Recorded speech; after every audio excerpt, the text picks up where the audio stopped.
Hommage à toi, ô Ré, dans ton sublime lever. Je suis venu vers toi, je suis avec toi, pour ouvrir chaque jour la terre, pour voir le disque solaire et contempler la lune éternellement, pour sortir et parcourir les champs d'Ialou. Ouvre pour moi le chemin. Ces mots que vous venez d'entendre ne sont pas une prière telle que vos lèvres la formeraient aujourd'hui. Ce n'est pas la supplique d'un serviteur, mais l'affirmation d'un égal. C'est une formule de pouvoir, une vibration, destinée à accorder l'âme humaine au rythme même de l'univers. Ces paroles sont la porte d'entrée d'un monde que nous avons nommé, peut-être avec une hâte un peu funeste, le livre des morts des anciens Égyptiens. Mais je vous invite à laisser ce nom derrière vous, car son véritable titre, dans la langue de ceux qui l'ont écrit, est infiniment plus lumineux. Le livre pour sortir au jour. Sentez-vous la différence? Il ne s'agit pas d'un manuel pour la fin, mais d'un guide pour une nouvelle aurore. Ne l'imaginez pas comme un livre unique, relié de cuir et dormant sur une étagère. Imaginez plutôt une rivière de papyrus, un flot de parchemins personnels, chacun étant une cartographie intime de l'éternité, peinte et écrite pour une seule âme. Nous sommes au cœur du Nouvel Empire, dans une civilisation où la préparation à la mort n'était pas une fin, mais l'œuvre d'une vie. Non pas une reddition, mais la plus grande déconstruction. Son auteur n'est pas un homme, mais un peuple entier, une conscience collective qui a passé des siècles à contempler l'horizon. C'est la voix d'une civilisation qui a regardé l'éternité dans les yeux et qui a cherché à vaincre non seulement la mort physique, mais surtout son ombre la plus terrible, l'oubli. Alors, je vous le dis, oubliez l'image d'un grimoire macabre ou d'un recueil de superstitions obscures. Je vous invite à le voir pour ce qu'il est réellement, le premier grand récit de survie de notre âme. C'est un guide de voyage pour l'au-delà, où chaque mot est une arme forgée dans la lumière, où chaque formule est une clé ouvrant une porte céleste, et où chaque chapitre est une épreuve sur le chemin de la vie éternelle. Ensemble, nous allons parcourir ce chemin, non vers la mort, mais à travers elle, vers la clarté d'un jour qui ne connaît pas de crépuscule.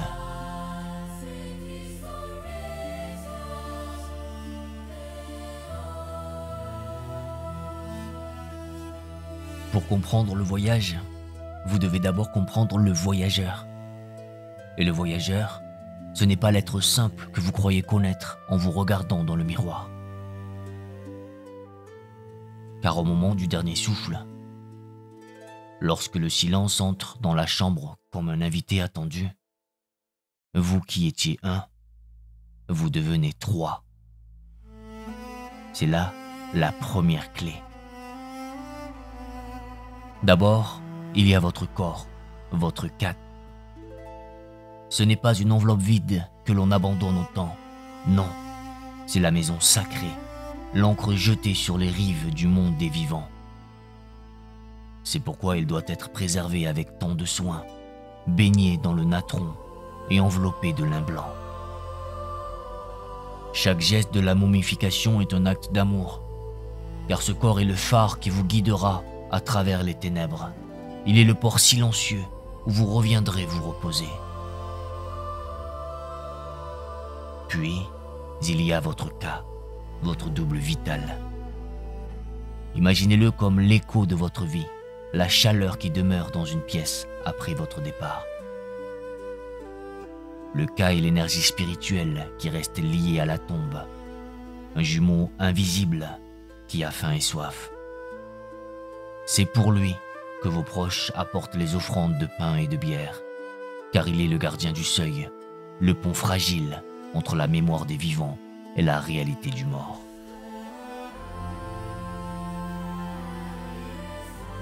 Et enfin, la plus libre, la plus impatiente des trois parties de vous-même, votre bas, votre âme.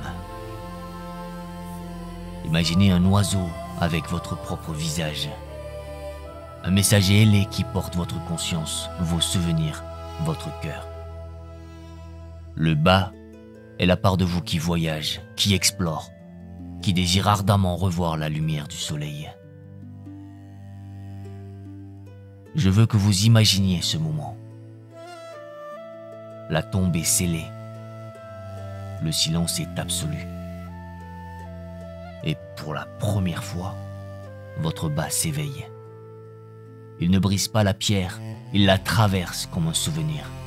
Il s'élève hors du tombeau et découvre le monde sans le poids de la chair. Il sent le vent frais du désert sur ses plumes. Il voit la barque d'argent de la lune naviguer sur un océan d'étoiles. C'est une liberté immense, enivrante, presque terrifiante. Mais cette liberté a un prix. Le bas est vulnérable, un voyageur sans foyer. Et tandis que l'aube approche, ils sentent un appel, une attraction irrésistible. C'est le corps, le cat, qui l'appelle à la maison. L'âme oiseau doit retourner se nicher contre le cœur embaumé pour retrouver sa force, pour se ressourcer avant de reprendre son grand voyage. Vous comprenez maintenant. La préservation du corps n'était pas un acte de vanité, mais une nécessité spirituelle. Ce n'était pas pour la gloire d'un roi, mais pour la survie d'une âme. Car le corps, vous voyez, n'a jamais été une cage. Il était la carte que l'âme aurait besoin de lire dans le noir pour retrouver son chemin.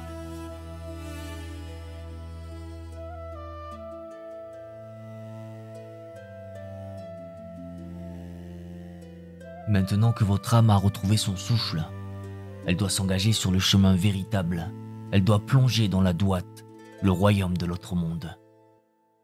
Et je vous le dis, n'imaginez pas la douate comme une terre de paix silencieuse. C'est tout le contraire. Ce n'est pas le royaume du repos, mais celui de l'épreuve. C'est un royaume de passage, un labyrinthe où la nuit elle-même est vivante et vous observe. Imaginez des rivières de feu qui ne brûlent pas la chair, mais purifient l'esprit. Imaginez des portes gardées, non pas par des serrures, mais par des créatures dont le nom même est un secret qu'il vous faut connaître pour passer. C'est un monde où chaque ombre peut cacher un gardien ou un dévoreur, et où votre seule protection est la connaissance que vous portez en vous. Dans ce dédale d'obscurité, vous n'êtes ni seul ni désarmé. Car vos proches ont placé sur votre cœur un rouleau de papyrus. Ce livre, votre guide personnel pour l'éternité, est votre carte, votre boussole et votre épée. Chaque formule est un pas, chaque mot un bouclier. Et vous en aurez besoin.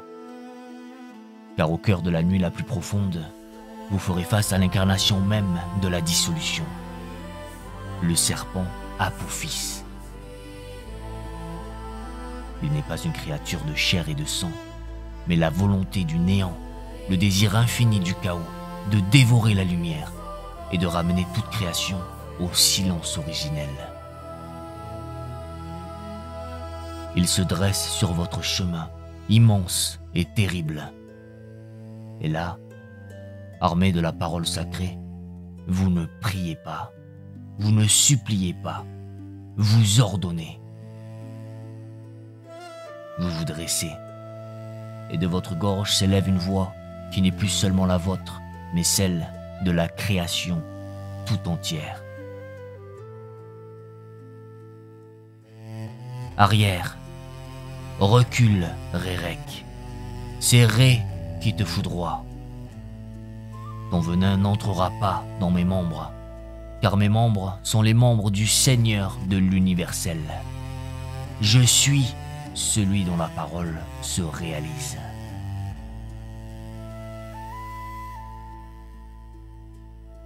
Sentez-vous la puissance vertigineuse de ces mots? L'âme ne demande pas au dieu Ré de la sauver, elle devient Ré. Elle ne dit pas que ton pouvoir me protège, mais déclare: mes membres sont les membres du Seigneur de l'universel. C'est l'acte de foi ultime. Par la magie du Verbe, vous vous revêtez du divin pour commander au chaos.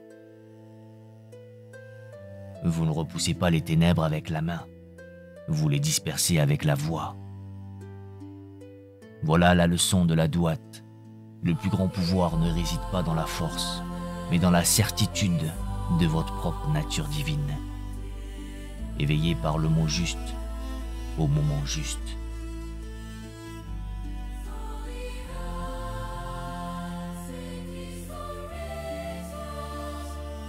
Après un voyage de 1000 nuits, votre chemin vous mène à une seule porte.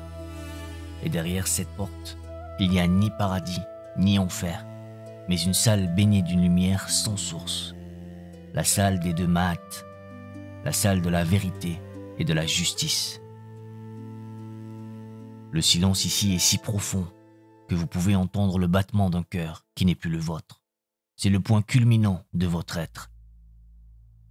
Tout ce que vous avez été, tout ce que vous avez fait, vous a mené à ce moment précis. Vous n'êtes pas seul. Anubis, le dieu à tête de chacal, mais aux mains douces d'un guide, vous prend par le bras et vous conduit au centre de la salle. Il est le passeur, celui qui connaît le chemin des ombres. Devant vous, Thoth, le scribe à tête d'ibis, se tient prêt, son calame suspendu au-dessus d'un papyrus vierge. Il est la mémoire de l'univers, celui qui n'oublie rien mais ne juge pas. Et sur son trône, silencieux et majestueux, siège Osiris, le roi des morts, enveloppé dans son linceul blanc. Il n'est pas un juge redoutable, mais la promesse même de la résurrection, car il a lui-même connu la mort et l'a vaincue. Près de la balance, une créature attend, patiente. C'est Ammon, la dévoreuse, au corps composite de lions, d'hippopotames et de crocodiles. Ne la craignez pas, elle n'est pas le mal. Elle est l'équilibre cosmique, la fin d'une histoire qui s'est alourdie de mensonges. Elle n'attend que les cœurs qui n'ont pas su rester légers. Car c'est de cela qu'il s'agit. Sur un plateau des balances d'or, Anubis dépose délicatement votre cœur, votre hib. Non pas l'organe de chair, mais le vase de votre conscience, l'archive de chaque intention, de chaque choix, de chaque larme versée ou retenue. Sur l'autre plateau, il ne place qu'une seule chose, une plume d'autruche, blanche et pure, la plume de Mahat. C'est le poids de la vérité elle-même, aussi légère qu'un souffle, mais plus lourde que n'importe quelle montagne de fausseté. Et pour que votre cœur soit léger, on ne vous demande pas de lister vos exploits, mais de murmurer la sublime litanie de l'innocence. C'est la confession négative. Vous vous adressez aux 42 juges divins, et votre voix s'élève, claire et ferme.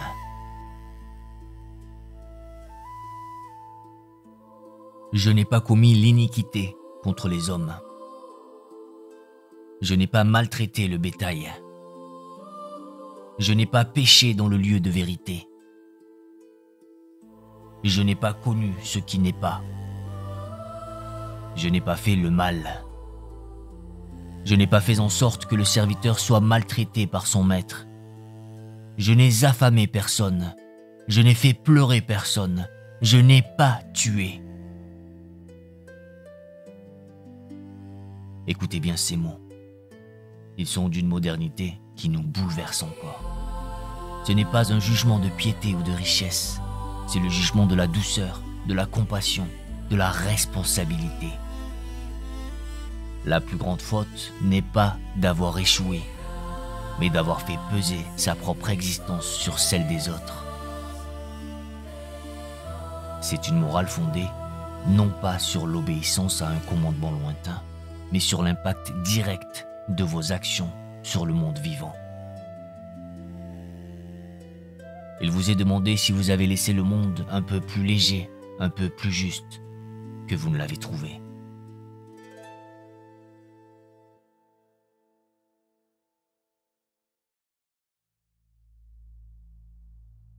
Et puis, le silence.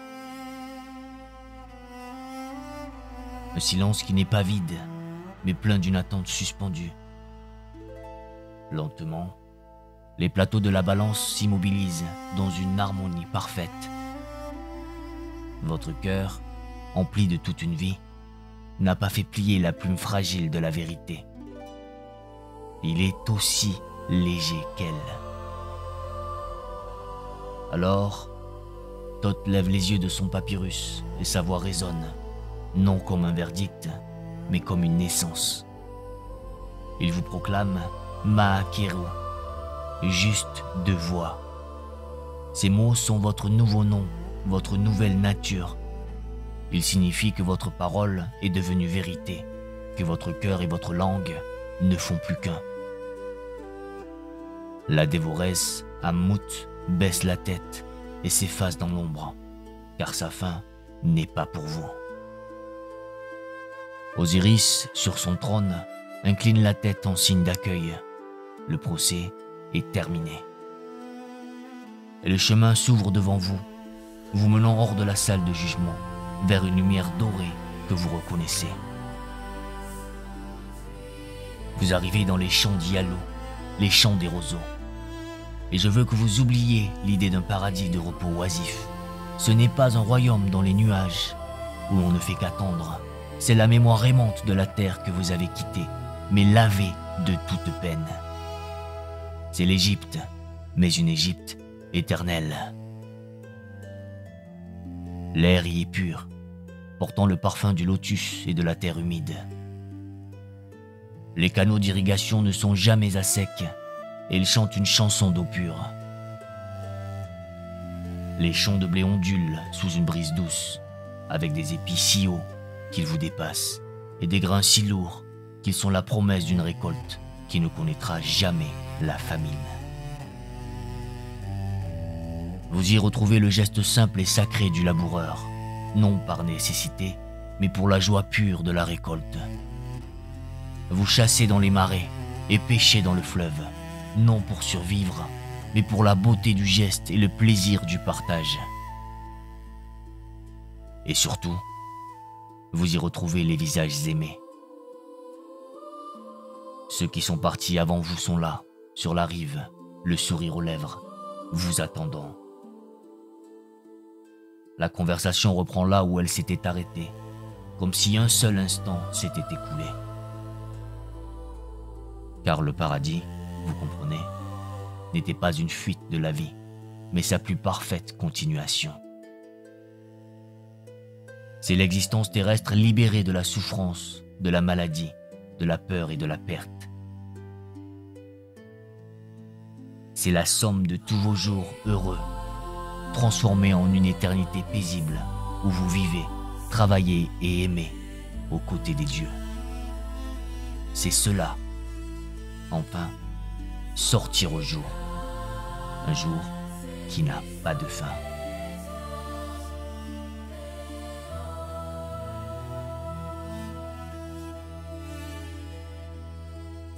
Vous êtes donc arrivé dans les champs d'Ialo. Mais je dois vous confier un dernier secret, le plus précieux de tous. L'éternité n'est pas une destination où l'on s'arrête. C'est un horizon qui s'élargit. Le plus grand cadeau que vous recevez n'est pas le repos, mais la liberté ultime. Et cette liberté vous est donnée par la nature même de la magie égyptienne, qui repose sur un principe d'une simplicité foudroyante. Le verbe créer. Pour cette civilisation, le mot n'était pas un simple son ou un symbole, c'était une force, une vibration capable de façonner la réalité. Connaître le nom secret d'un démon, c'était avoir du pouvoir sur lui.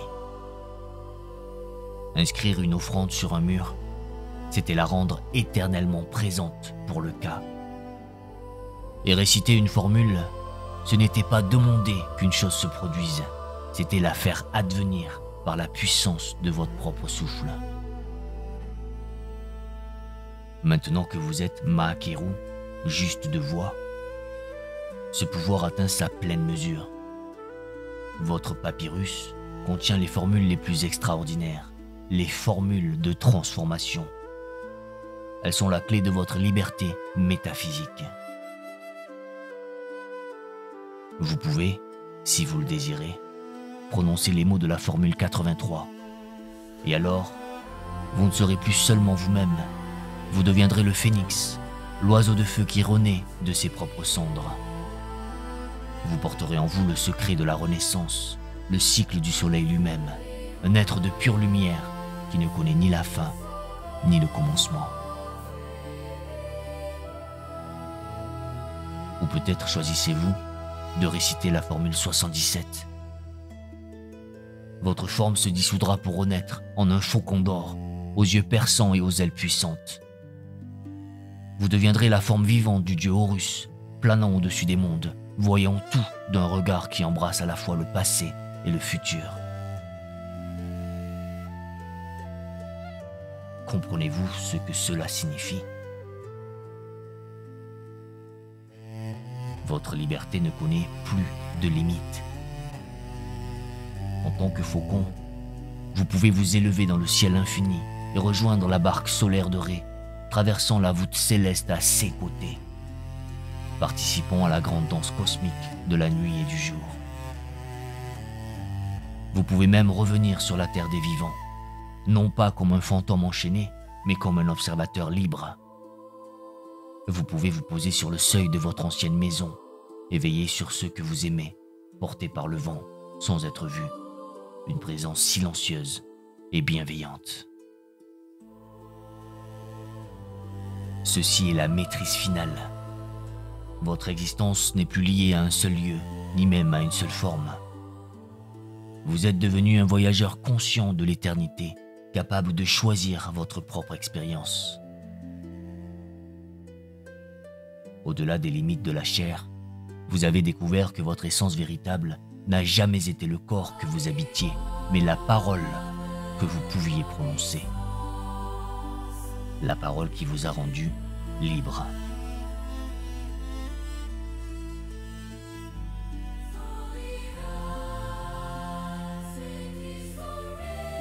Notre voyage au cœur du papyrus touche à sa fin. Ensemble, nous avons franchi le seuil.